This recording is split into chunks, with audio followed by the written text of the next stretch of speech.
이제 신명기 9장, 이제 9장의 모세의 설교는 이제 백성들을 향한 이 설교는 그 설교의 깊이가 점점 더해져 가고 있습니다.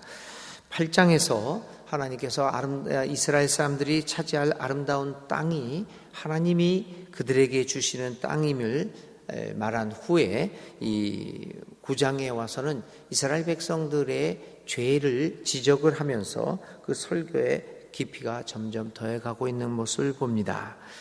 그러면서 이제 모세는 이스라엘 백성들이 다시 한번 이 전쟁의 승패는 이스라엘 사람들의 능력이 아니라 하나님에게 달려 있음을 강조합니다. 근데 이 신명기 9장의 내용을 여러분 읽어보면 바로 그런 겁니다. 이제 그 내용을 간단하게 생각해 보면 이런 겁니다. 이제 너희들이 이 가나안 땅에서 들어가서 싸울 민족은 지금까지 너희들이 경험해 보지 않았던 강한 민족이다. 그런데 그 민족들을 이기고 너희들이 이 가나안 땅을 차지할 것이다. 두 번째, 그런데 이 너희보다 훨씬 강한 민족을 이기고 너희들이 이 승리를 하게 되겠는데 그건 너희들이 정의로워서 너희들이 착해서 그런 것이 아니라는 겁니다. 그러면서 너희들이 착해서 그런 거, 너희가 자격이 있어서 그런 것이 아니라고 하는 사실을 이 십계명 돌판을 받으러 갔을 때 이스라엘 백성들이 금송아지를 만들어 놓고 그렇게 재빨리 하나님을 배반한 사건을 상기시키고 있습니다. 그러니까 이스라엘 백성들이 자기의 자격으로 자기의 공로로 하지 않았음을 이 모세는 그 자기 설교를 통해서 이야기하면서 이 예화를 든 것이죠. 그 역사를 그 광야에서 있었던 그 역사를 끄집어내면서 이거 봐라. 너희들이 착해서 너희들이 정의로웠기 때문에 하나님이 거기에 보답해 주느라고 이 승리를 가져다 준 것이 아니라는 것을 이야기하고 있습니다. 그러면서 세 번째로 얘기하는 것은 뭐냐면 이겁니다. 너희들이 공의로워서 해준 것이 아니라면 왜 너희들에게 승리가 있었느냐? 그것은 내가 너희들 조상들과 맺은 아브라함과 이삭과 야곱과 맺은 그 언약을 기억해서 너희에게 베푼 은혜라고 하는 것을 말하고 있습니다. 이제 그 신명기 9장의 설교의 주제는 요 세 가지라고 볼 수가 있겠습니다. 자, 하나씩 한번 좀 살펴보겠습니다. 이제 이스라엘 백성들이 가나안 땅에서 맞서 싸우게 될 자손들은 아낙 자손입니다. 이 아낙 자손은 덩치가 크고 이 이스라엘 사람들보다 훨씬 월등한 힘을 가지고 있는 사람들입니다. 그러나 외형적으로 뛰어남이 결코 전쟁 승리의 요인이 될 수 없다고 하는 것을 모세는 그의 설교를 통해서 가르쳐 주고 있습니다.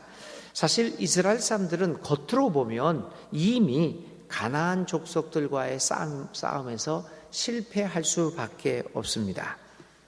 그래서 사실은 이스라엘 백성들이 정탐꾼을 보냈을 때 12명 중에서 10명이 올바른 정세 판단을 한 거지요. 사실은 두 사람이 그 갈렙과 여호수아가 정세 판단을 잘못한 거죠. 12명이 갔습니다. 근데 10사람은 제대로 본 거죠. 가나안 사람들은 아낙 자손이었습니다.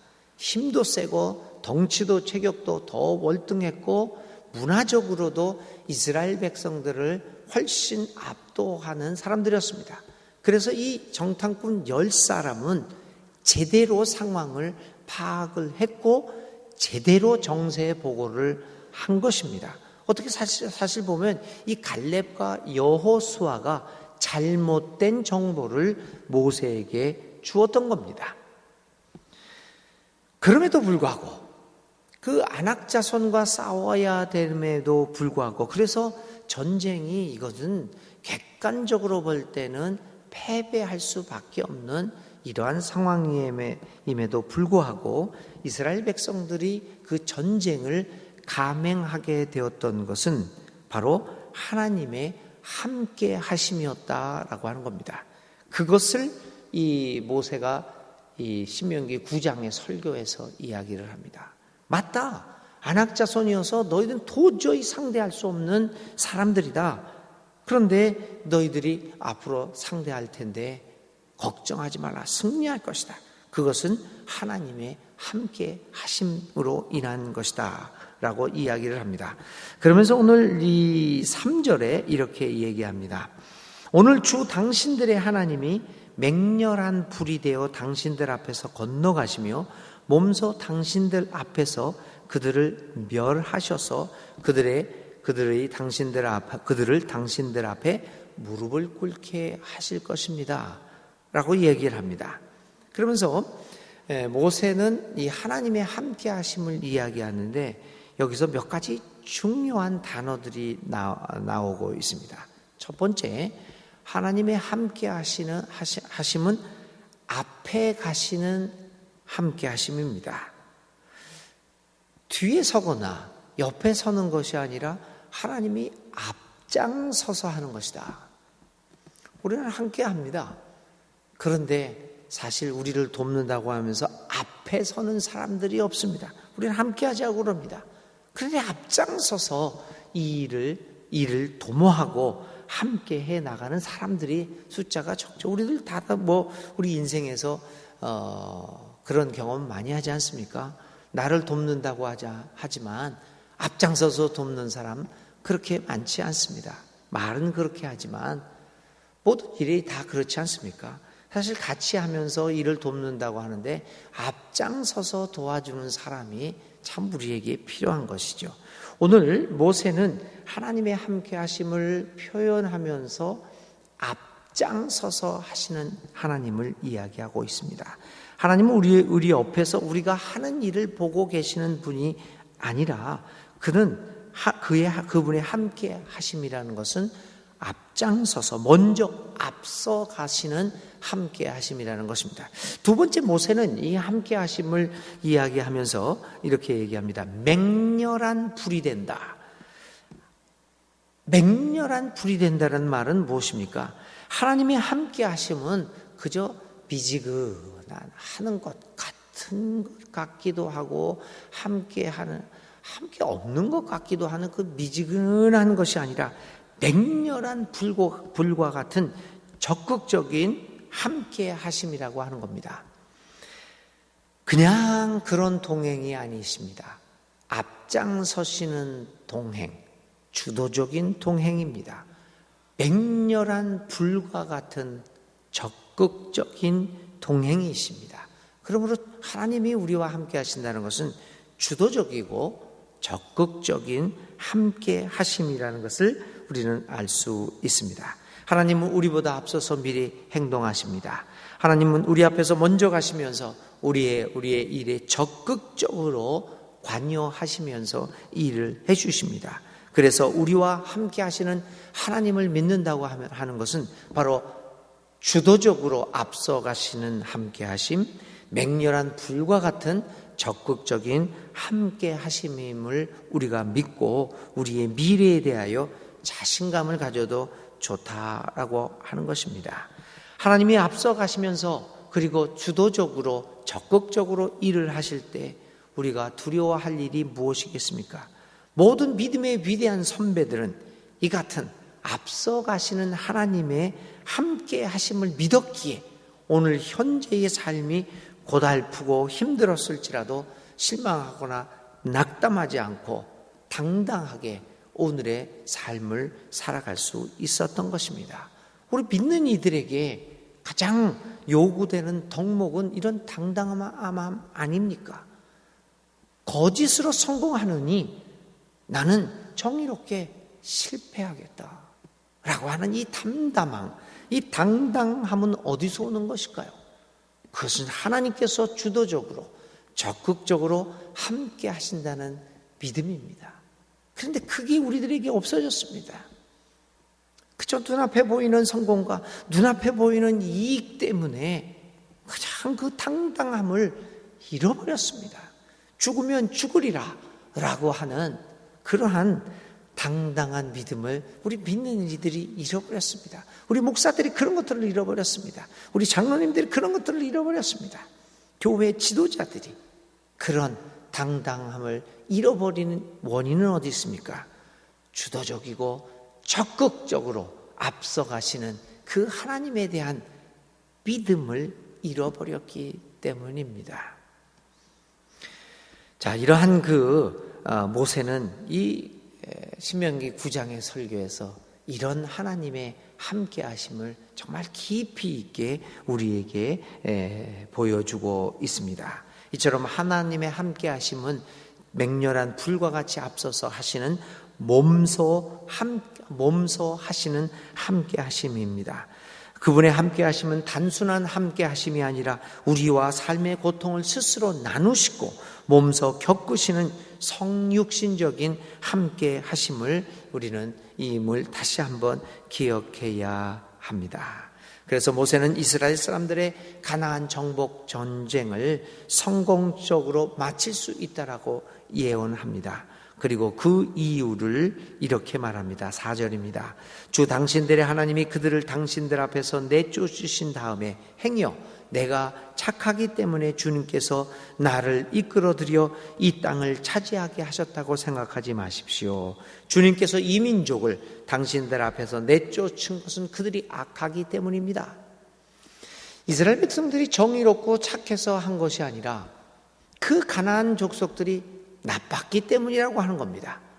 이걸 통해서 모세는 이스라엘 백성들에게 아주 중요한 메시지를 남겨주고 있죠. 하나님의 함께하심은 정의로움과 연결이 되고 있다라고 하는 겁니다. 한 민족의 흥망성쇠는 악함에 있다라고 하는 것입니다. 정의로움에 있다라고 하는 것입니다. 주님께서 이 민족을 당신들 앞에서 내쫓은 것은 그들이 악하기 때문입니다 라고 얘기하면서 정의롭게 살아가야만 하는 이유를 이렇게 설명합니다. 그래서 모세는 그 후에 계속해서 이스라엘 백성들이 실제적으로 얼마나 하나님을 배반하였으며 죄를 저질러 왔는가를 실제적인 역사의 사건을 끄집어 오면서 이야기를 하고 있습니다. 모세는 이러한 역사적인 사건을 이야기하면서 이스라엘 백성들에게 이렇게 얘기합니다. 이스라엘 백성들도 악한 삶을 살면 언젠가는 하나님의 버리심을 받을 수도 있음을 강력하게 이야기하고 있습니다. 그렇습니다. 오늘 우리들의 삶의 성패는 어디에 있습니까? 우리의 공의로움에 있습니다. 오늘 우리들도 하나님을 배반하는 악한 행위들은 반드시 역사 속에서 심판받을 것이며 하나님의 벌을 면치 못하게 될 것이라는 생각을 우리는 분명히 해야 합니다. 그러므로 항상 우리는 끊임없이 내 자신에 대한 삶에 대한 성찰을 통하여 우리는 나의 모습이 전혀 착하지 않음을 깨닫고 날마다 주님 앞에서 회개하고 좀 더 나은 삶을 향한 결단을 하여야 합니다. 날마다 조그마한 것에서부터 출발해서 나의 삶을 하나님 나라의 모습과 점점 닮아지도록 매 순간 결단하는 믿음을 가져야 합니다.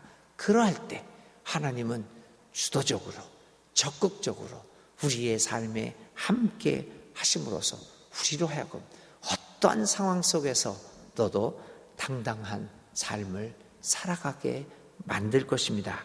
그렇게 될 때 우리는 비로소 하나님의 사람으로 살아가고 있음을 깨닫게 될 것이고 또 많은 사람들에게 하나님을 보여줄 수 있을 것입니다. 오늘 우리에게 필요한 것은 이러한 믿음 아니겠습니까? 당장 죽더라도, 당장 나의 이익이 사라진다고 하더라도, 나의 명예가 사라진다고 하더라도 하나님이 주도적으로 적극적으로 나와 함께 하심을 깨닫고 당당한 믿음의 사람으로 살아가는 것, 이것이 오늘 우리들에게 필요합니다. 이 새벽에 나온 여러분, 다시 한번 믿음을 갖는 하나님, 나에게 믿음을 주십시오. 하나님이 몸소 앞서 가시고 주도적으로 적극적으로 함께 하심을 믿게 해 주십시오. 오늘 이 아침에도 간절히 하나님 앞에 기도하는 우리 모두가 되시기를 기도드립니다. 오늘의 생각할 말씀은요, 바로 하나님의 앞서가심입니다. 하나님의 나와 나의 인생에서 앞서가신다라는 생각, 오늘 그 말을 가지고 하루를 하나님과 교제하며 살아가시기 바랍니다. 오늘의 기도드립니다. 사랑의 하나님, 우리는 곧잘 우리 작은 우리의 성공 앞에서 내 자신의 능력을 자랑하고 하곤 합니다. 그리고 그것이 나의 삶에 대한 하늘의 보답이라고 뿌듯하게 생각합니다. 하나님, 그러나 그 모든 것이 나의 착함에 의한 것이 아니라 오직 나를 사랑하시는 하나님의 한없는 사랑으로 인한 것임을 알게 하옵소서. 언제나 나보다 앞서 가시며 맹렬한 불처럼 주도적으로 그리고 적극적으로 우리 앞에서 행하심으로 인한 것임을 다시금 깨닫습니다. 주님의 앞서 가심이 있었기에 오늘도 우리는 넉넉히 이기는 자로 우리의 삶을 살아가고 있음을 믿고 감사를 드립니다. 주님 안에서 나의 삶을 돌아보면서 늘 주님의 길에서 벗어나지 않도록 우리를 돌보소서. 오늘 하루의 삶도 주님의 손에 의탁드립니다. 예수님의 이름으로 간절히 기도를 드립니다. 아멘. 오늘의 실천입니다. 오늘 하나님이 나의 삶의 여정에서 앞서가심으로 인하여 내가 삶의 위기를 벗어나고 인도받은 사실이 있었는가를 기억해보고 그 순간으로 돌아가서 하나님께 감사의 기도를 드려보십시다. 하나님께서 미리 앞서가셔서 주도적으로 적극적으로 우리의 삶을 인도하신 경험을 오늘 한번 떠올리고 감사 기도 드려봅시다. 주님 가르쳐 주신 기도 드립니다. 하늘에 계신 우리 아버지, 아버지의 이름을 거룩하게 하시며 아버지의 나라가 오게 하시며 아버지의 뜻이 하늘에서와 같이 이 땅에서도 이루어지게 하소서. 오늘 우리에게 일용할 양식을 주시고 우리가 우리에게 잘못한 사람을 용서하여 준 것 같이 우리 죄를 용서하여 주시고 우리를 시험에 빠지지 않게 하시고 악에서 구하소서. 나라와 권능과 영광이 영원히 아버지의 것입니다. 아멘. 아멘.